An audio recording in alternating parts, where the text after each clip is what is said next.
दर्शक बंधु क्रिकेट जगतरू आसिला दुख खबर। भारतीय क्रिकेटर अंशुमान गायकवाड़ निधन। कर्कट रोग थिले पीड़ित। भारतीय टीम पूर्वतन क्रिकेटर तथा टीम इंडिया कोच रही सारी अंशुमान गायकवाड़ निधन हो जाइछि।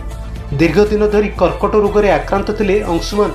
शेष में 71 वर्ष बयस आखि बुझी अंशुमान गायकवाड़। किछि दिन तले अंशुमान को सहायता पाई कपिल देव निजर पेंशन टंका दान देइथिले। मोट 40टी टेस्ट मैच खेली अंशुमान 1985 रन संग्रह करछन्ती, जेउथरे 2टी शतक एवं 10टी अर्धशतक रही। यह बाद 15टी दिनिकिया मैच खेली 269 रन संग्रह करथिले, जेउथरे गोटिए अर्धशतक सामिल थिला।